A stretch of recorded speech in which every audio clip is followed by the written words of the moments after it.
Okay, now, in order to teach the Hosea method, you need to use my 5 pillars of installation.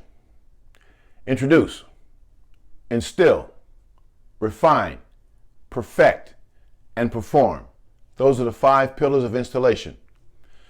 Well, we've already talked about the number one thing that got everybody running away from the sport, the fear factor. We've talked about that already. So you have to deal with the fear factor, coach, because people are afraid. Parents are afraid. We talked about that. We know what they're afraid of. So we've dealt with the fear factor. Okay? So now we want the mentality that we can get this job done.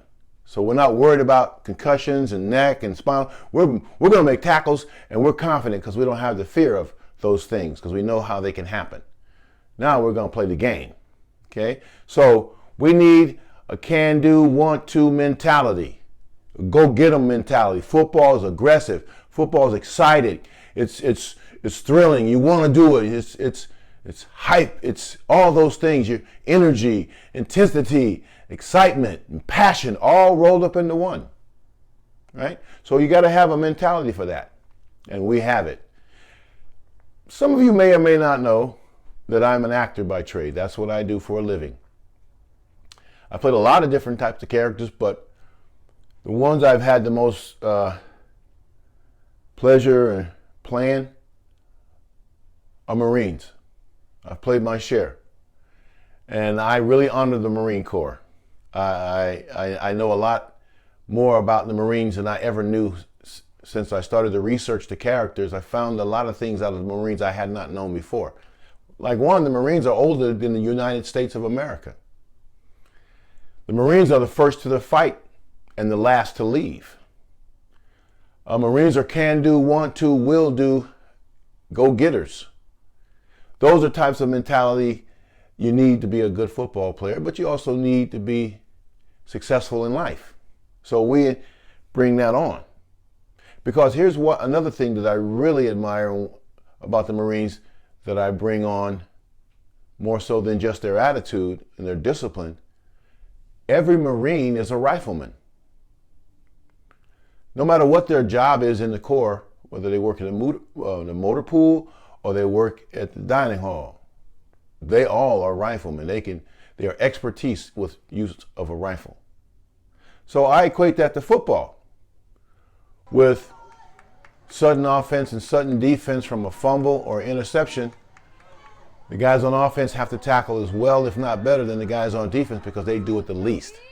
And when they do it wrong, that's when they can get seriously injured. So they have to learn a system that doesn't rub off. Okay? So we teach all positions the same. All football players are the same when it comes to tackling. So we start out with our mental approach. We get them in their stretching lines, the calisthenic lines, and coach stands in front of them at attention with his hands behind his back and his feet together and his toes are actually touching. And it's called the mirror drill. And we get our mental focus and we get our mental approach. And here's how we honor the Marine Corps. Honor and courage. We salute the United States Marines for the sacrifices they make daily to protect our freedom.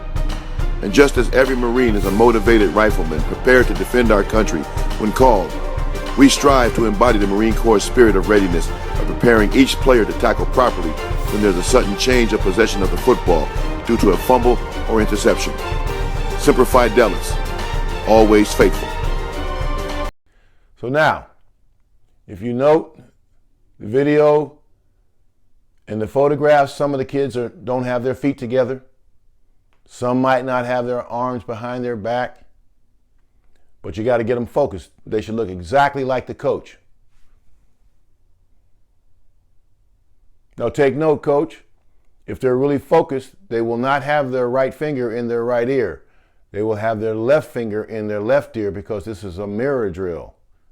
You are their reflection.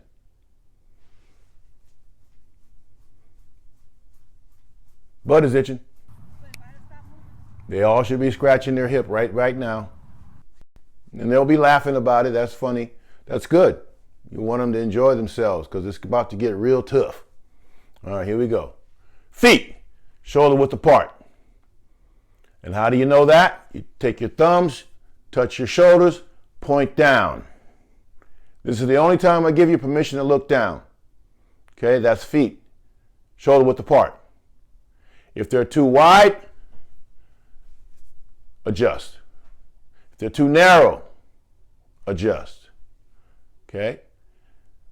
This is what I used to do when I talked about not putting your head down, right? I give you permission to put your head down to look at your feet, but nothing else. Well, I had a design flaw in my instruction. And this is what it was when I was getting you at waist at 45. Just so you can see the better angle. I'd say sink your hips. It's right there on the video. And then lean forward until you can see your shoelaces just under your kneecaps. That's waist at 45. Then I had to say steel your spine, because young players have a hump in their back like that because they're weak in their upper body. So you have to raise your butt, keep your knees bent. Stick out your chest. And that puts an inward curve of the spine. Okay? That's called waist at 45 and steel your spine.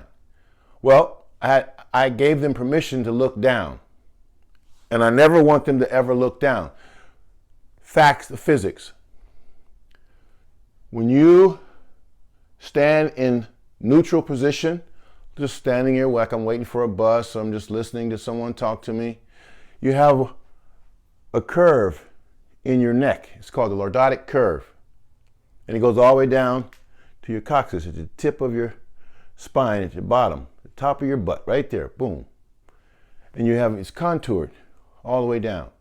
But when you drop your chin as little as 30 degrees, you straighten out that lordotic curve, and then blows to the top of your head can crush your vertebrae. So I had a design flaw in my instruction where I had them looking down to see their shoelaces under their kneecaps to get their waist, to make sure their waist at a 45. That was good, but it was bad.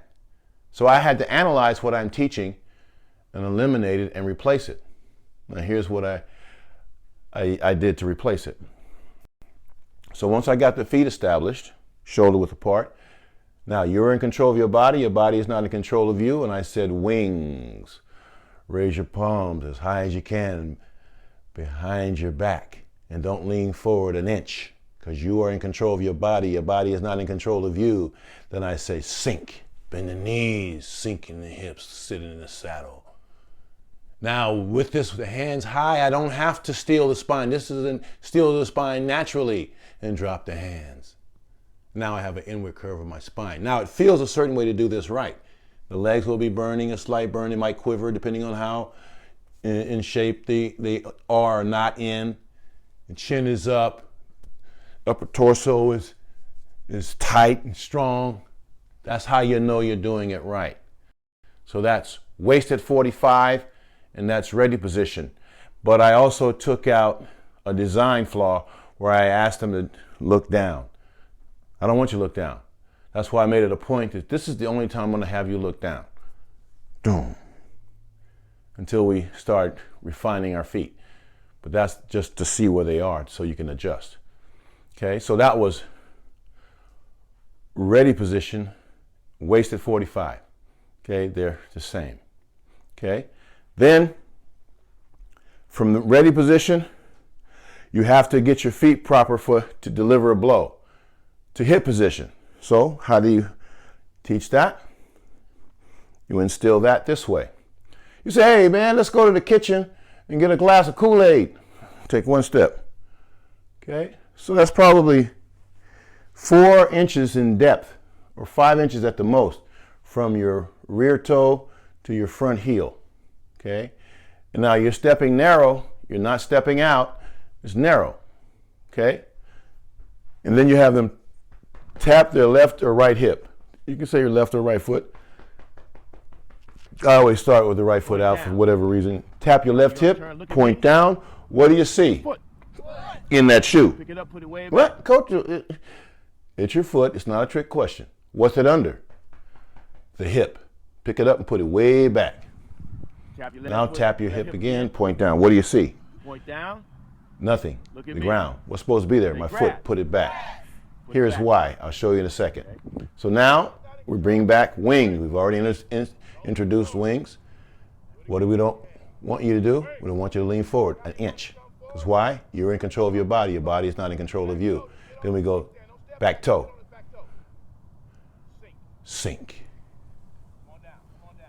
Keep the hands high. Now you got waist at 45, rock forward a little bit, so now you got weight on the balls of both feet. That's trigger point or hip position. Same thing. These are your trigger fingers. You're going to grab hand grenade pins, imaginary hand grenade pins. That's what you're reaching for. You're going to pull them out, explode the hips. That's what forces the hips to go up, are the arms ripping upward, throwing double uppercuts like a boxer. That brings the hips forward simultaneously. Okay? So now, when you're in hit position, coach call out, burn! And the player's response, want the burn. That's when you know you're doing it right. Why we want to make sure we measure this? Because if you overstride, you can't come out of it. You're overstrided. You're going to end up diving. And if you dive, you're exposing your head, the crown. That will impact first. We don't want to do that. Okay? All right? So that's introducing and instilling the ready position and the hit position. Okay? So now, I'm going to show you, I'm just going to let a series of these run of different age groups and women and older guys and youth doing exactly the same thing throughout the course. So you can see that this crosses gender lines, this crosses age groups. It's the human body. The human body works one way. This is in our gravity pull on this earth. There's certain things, physical mechanisms that will cause the body to do certain things. And there are certain things you don't want the human body to do in football because it can lead directly to you hitting with your head or exposing your head to be impacted that can lead to injury. And we don't want that. So we're teaching you how it feels to do it right. So now, we start every drill as if the ball has just been snapped. So we're always in pursuit and we're always visualizing that there's a ball carrier coming at us. Every drill is game related. It's game related. So no matter how minute the drill is, there's always a ball carrier coming at us. Thus, visualize. So in your mind's eye, you see them. You see the number on their jersey, you see the color of their jersey, you see the color of their face mask, you see the color of their helmet in your mind's eye. No matter how minute the drill is, it's always a ball carrier coming at us, okay? So now, when you're pursuing to the ball, you're in your DBP, defensive body posture. My eyes are below the face mask of the ball carrier. That's how we start out, Silver Surfer. I came up with Silver Surfer because the young people didn't know what a sprinter stance was. Little guys, they just don't know. It's something it's an acquired knowledge. You're just not born knowing what a sprinter stance is. Somebody tells you, you learn it. But we call it the Silver Surfer because the little guys remembered it. They want to get in the Silver Surfer. So the Silver Surfer, sprinter stance. My eyes are below the face mask of the ball carrier. Now when you run full speed to get to the ball carrier, your pursuit, you're at one height. Then you come under control, you spread your feet, you start to buzz your feet. Now we introduce and instill the concept of buzzing your feet, coming under control. So you have your players tap their ankle bone, get their feet shoulder width apart, and get penguin with it.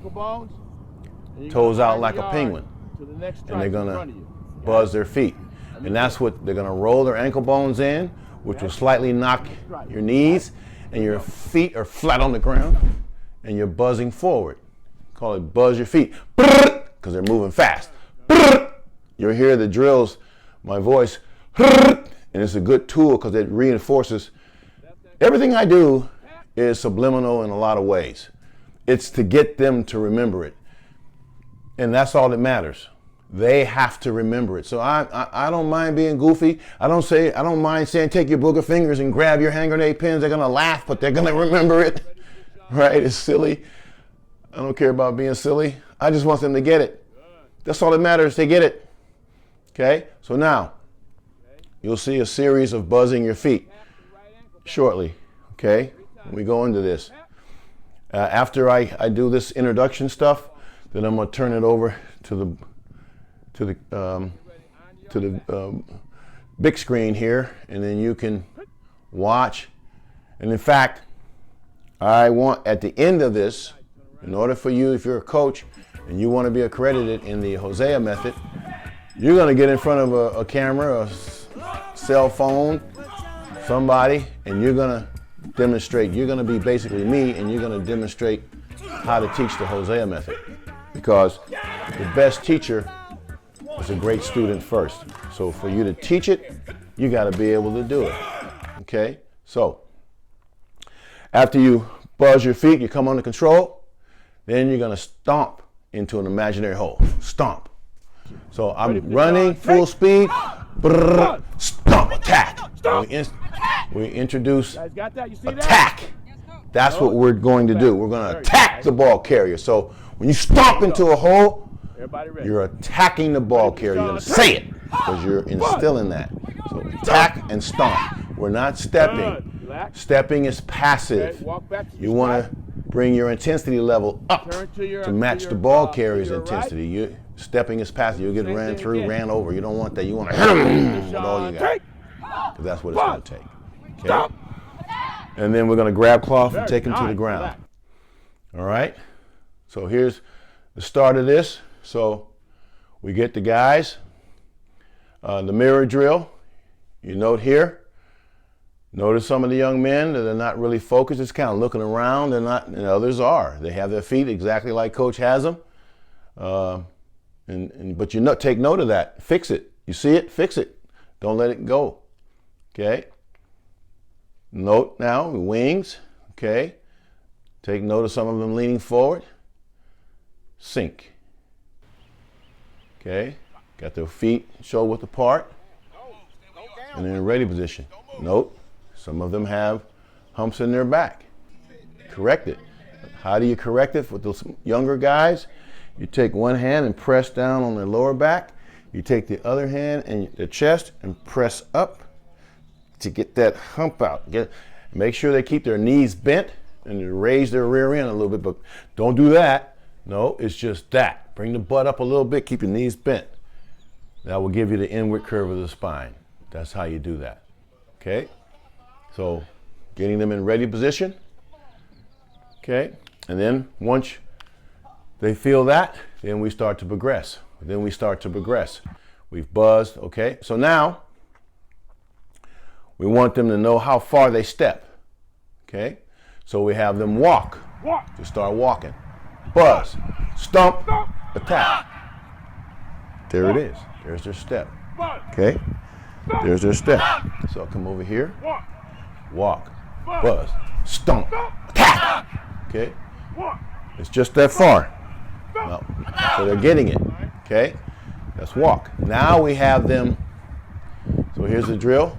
Doing just that. Stop. Attack. Reload. Ready for the shot. Take. Buzz. Stop. Attack. Reload. Just reinforcing it, okay? Now we're going to have them jog. And they're going to go from jogging, buzzing, to attack and get in hit position. Stop. Okay? Jog. Buzz. Stop. Attack. Jog. Buzz. Stop. Attack. Quick. Jog. Buzz. Stop. Attack. Jog. So they're jogging, Buzz. buzzing, Stop. Attack. hit, getting in hit position. Buzz. Okay? Stop. Jog. Buzz. Now we're going to go full speed. And we're going to have show you the Los Angeles Bobcats women's tackle football team. It's going to demonstrate when you take it to full speed and all my commands now, because I've introduced it to you. I've instilled it in you.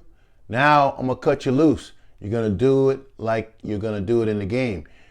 We play like we practice. So watch the Bobcats of Los Angeles. Hit. Hit. Hit. Attack. Hit. Hit. Hit. Attack. Hit. Hit.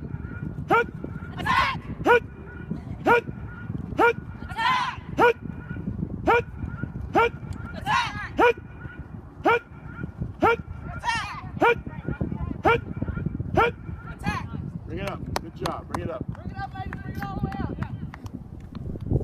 That's great. That's the introduce and instill portion. Okay? All right. So that's it for this session. I'll see you next session. And when we talk about the refine and perfect portion of our 5 pillars of installation. Okay? Refine and perfect is up next. Thanks for tuning in. Thanks for your attention. And remember, as always, we play with our mind, not with our head. See you next session.